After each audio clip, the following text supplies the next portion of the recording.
मंदार, पता है आज मैंने क्या रियलाइज किया? मैं जब रिलायंस के पेट्रोल पंप से पेट्रोल भरवा के घर आई तो फिर मैंने जियो फाइबर से अपना ये जो जियो मार्ट है उससे ग्रोसरीज मंगवा के खाना बनाया। खाना खाने के बाद फिर मैंने अपना जो जियो नेटवर्क वाला फोन है वहां पे से मैंने वूट पे मैच देखा और फिर मैंने रियलाइज किया कि हमारी जो लाइफ है ये सिर्फ इस एक कंपनी के अराउंड कितना ज्यादा रिवॉल्व करती है। आस्था, कहीं ये कंपनी सांस लेना भी मोनेटाइज ना कर दे, ये डर है मुझे। कुछ भी मत बोलो यार मंदार, और अब तुम मुझे ये मत बोलो कि तुम्हें रिलायंस के बिजनेस मॉडल पे भी डाउट है।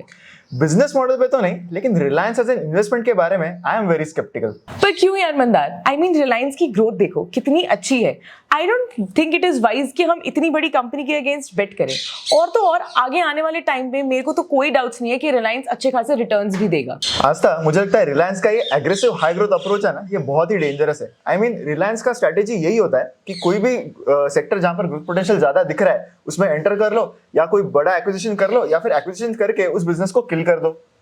अगर मंदार रिलायंस की बैलेंस शीट इतनी अच्छी है कि वो एक्विजिशंस कर सकता है तो इसमें प्रॉब्लम क्या है? अगर कंपनी एक अच्छे एस्पिरेशंस रख रही है और उसको अचीव भी कर सकती है तो दिक्कत कहाँ है? बैलेंस शीट से मुझे याद आया, रिलायंस ने कुछ साल पहले ढिंडोरा पीट पीट के बोला था कि वो जल्दी नेट डेट फ्री हो जाएंगे। हुए थे वो नेट डेट फ्री, लेकिन हम रिसेंटली देख रहे हैं कि उनका डेट वापस से बढ़ गया है। अगर हम Q2 में देखें तो उनकी बैलेंस शीट पे ऑलमोस्ट 1 लाख करोड़ का डेट दिख रहा है। अरे तो हाँ, लिया था रिलायंस ने डेट, पर जब उन्होंने वो डेट लिया था फॉरेन करेंसी में लिया था एंड तब उनको वो बहुत सस्ते में मिला।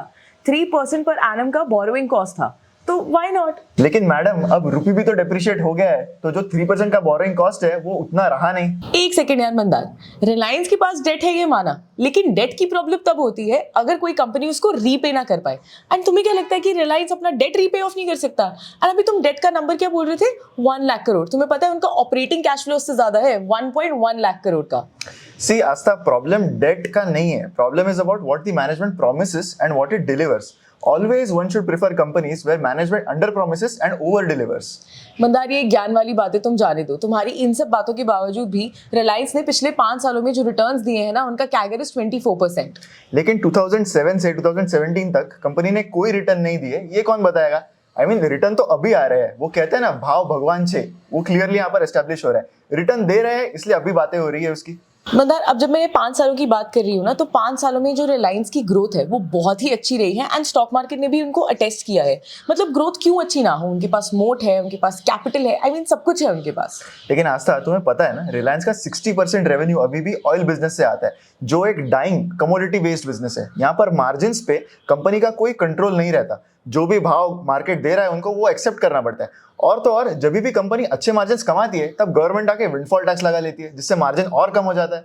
और तुम्हें ये पता है ना कि रिलायंस रीन्यूएबल एनर्जी में भी शिफ्ट कर रहा है। मतलब इट्स अबाउट टाइम, जब ऑयल, उनको भी पता है कि आगे आने वाले टाइम में उसका कंजम्पशन है या जो भी उसकी रिक्वायरमेंट है वो कम हो जाएगी। वो रीन्यूएबल एनर्जी पे शिफ्ट कर ही रहे हैं, तो 60% डिपेंडेंस ऑटोमेटिकली कम हो जाएगी। देखो आस्था, रिलायंस रिन्यूएबल एनर्जी की बात तो कर रहा है, but it is not that easy. ये कंपनी के लिए एक बहुत ही न्यू टेरिटरी है, सो यहाँ पर एग्जीक्यूशन रिस्क बहुत ज्यादा होती है।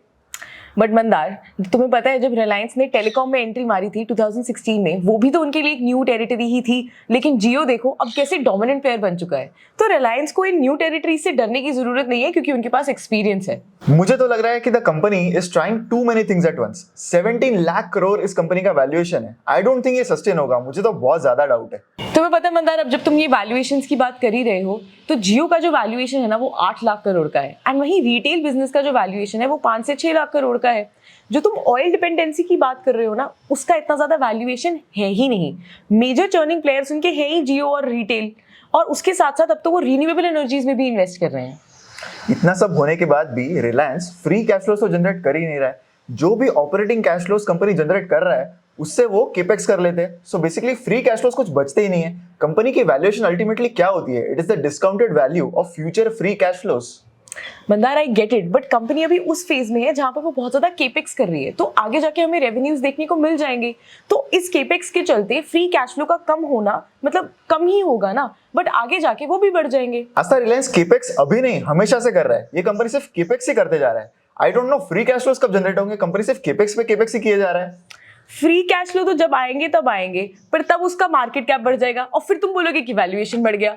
हाँ हाँ, देखो मेरा डाउट सिर्फ इसलिए है कि कंपनी जो प्रॉमिस कर रहा है उस पे उन्हें डिलीवर तो करने दो। मुझे ऐसे इन्वेस्टिंग में ना बहुत ज्यादा रिस्क लगता है। ठीक है बंदा, I believe we should agree to disagree, because as an investor तुम्हें इन चीजों में रिस्क लेना पसंद नहीं है, and to be honest I am completely okay with it.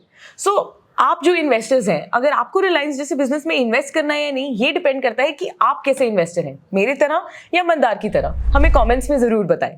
और अगर आपको ये वीडियो अच्छा लगा है तो लाइक जरूर कीजिए एंड शेयर कीजिए विद मैक्सिमम पीपल। और तो और यूज करें कूपन कोड हैप्पी दिवाली, जहां पर आपको मिलेगा 60% का मैक्सिमम डिस्काउंट हमारे मॉडल पोर्टफोलियोज पर। Thank you. जियो फाइबर से तुम सीरीज भी देख सकते हो, लेकिन फिर तुमको जियो के फोन से खाना मंगवाना पड़ेगा। नहीं, लेकिन खाना तो उससे पहले खा रही हो तुम। नहीं, जो है उससे वही पड़ा। अगर मैं तुम्हें बताऊं, जब टेलीकॉम आया था मंदा, क्या बोलना ललित? आई रिप्लेस्ड यू बाय रिलायंस। देखे तो तुम अपनी वैल्यू। बाप रे, 17 लाख करोड़ मेरी बार। Don't know free cash flows कब जनरेट होंगे? कंपनी सिर्फ केपेक्स पे केपेक्स ही किए जा रहा है। तुम ऐसे कैसे कह सकते हो? हाँ, हमारा शौक है। चलो तुम अपना वाला डायलॉग ही लो। अब मैं हाँ नहीं बोलने वाला यार, ये गलत बात है। प्रॉब्लम ये है कि ये हंसने से फिर मेरे को रुकना पड़ता है ना। ये हंसती रहेगी, मेरे को मैं बोलूं कैसे आगे? हाँ यार, मैं अपने कैमरा बंद कर देती हूँ, ये mic. Now you know where I get it from. Ta-da!